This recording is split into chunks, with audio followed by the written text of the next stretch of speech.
Okay, dalam video kali ini kita akan terangkan thinking introvert. Okay. Pengaruh utama pembentukan thinking introvert adalah belahan otak sebelah neokortex kiri ataupun belahan otak sebelah atas, sebelah kiri. Kemudian dipengaruhi oleh lapisan otak sebelah dalam, lapisan yang kita panggil sebagai introvert. Ia akan menjadikan thinking introvert seorang yang lebih kepada technical. Mana kecerdasan bagi thinking introvert adalah technical quotient. Okay, thinking introvert secara umumnya adalah seorang yang lebih kepada rational dan objektif. Itu thinking introvert. Keputusan thinking introvert dipengaruhi oleh satu, yang pertamanya adalah maklumat yang diterima ataupun data-data yang diterima, kemudian dia akan diproses, dianalisis dan kemudian dipacu oleh lapisan dalam otak ataupun introvert. Dia akan bertindak sesuai sebagai seorang yang pakar ataupun dengan bahasanya dia sebagai seorang penyelesai masalah. Keputusan thinking introvert yang pertama berdasarkan kepada belahan otaknya thinking. Jadi individu thinking sesuai dengan keupayaan berfikir yang dimiliki oleh thinking. Dia perlu kepada maklumat dan juga data-data yang disalurkan kepadanya, kemudian dianalisis dan keputusannya adalah dipacu oleh lapisan otak yang dalam, iaitu introvert, dan akhirnya tindakan yang dilakukan menampakkan seorang yang pakar ataupun penyelesai masalah. Di dalam suatu organisasi, thinking introvert berperan sebagai problem solver. Problem solver ini dia adalah individu yang perlu mencari jalan penyelesaian, kemudian di troubleshoot, diselesaikan masalah itu. Itu keupayaan thinking introvert.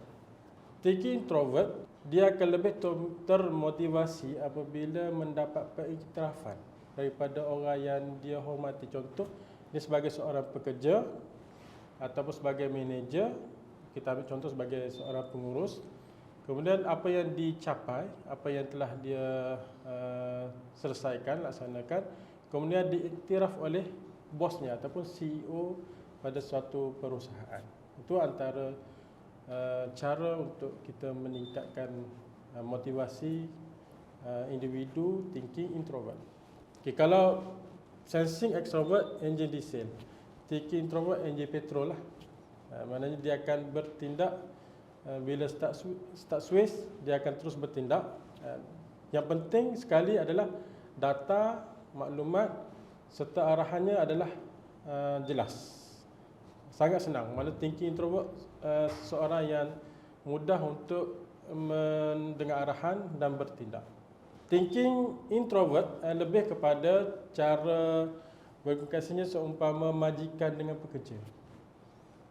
Kalau dalam bercinta pun macam tu. Mana dia seorang bos dengan seorang pekerja.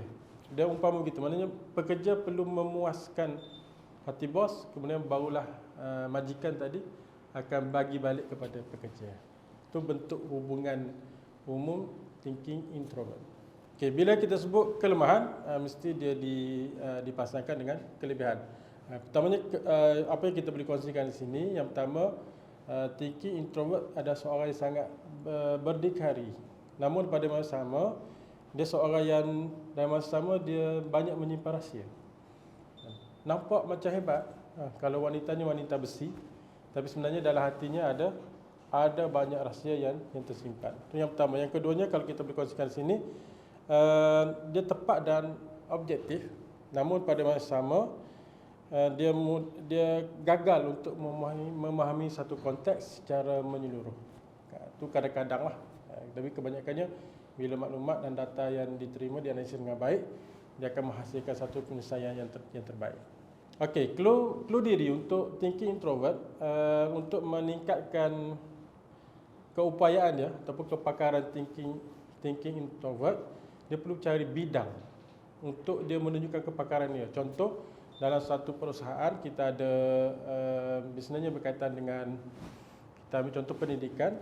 Jadi bidangnya adalah dia sebagai gurunya bidang apa? Matematik contoh.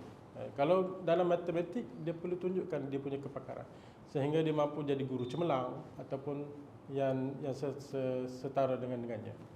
Okay, tadi kita dah sentuh kalau anak-anak, kalau kita fokus anak-anak ni lebih pada cara belajar dan cara kita meningkatkan motivasi dia lah, meningkatkan minat belajar bagi anak-anak thinking. Yang cara belajar thinking introvert adalah dia perlu kenal pasti isi-isi yang penting. Contoh, dia baca satu artikel, dia keluarkan isi-isi yang penting. Itu cara belajar bagi thinking introvert. Kemudian ditulis poin-poinnya supaya dia boleh mengingat dan dia faham. Dan kita sebagai parent atau sebagai guru, kita perlu kepada mengiktiraf setiap pencapaian apa yang telah anak-anak dicapai. Dan pengiktirafan ini mesti hadir daripada orang yang dia hormati. Begitu juga dengan pekerja sebagaimana yang kita telah terangkan sebelum ini.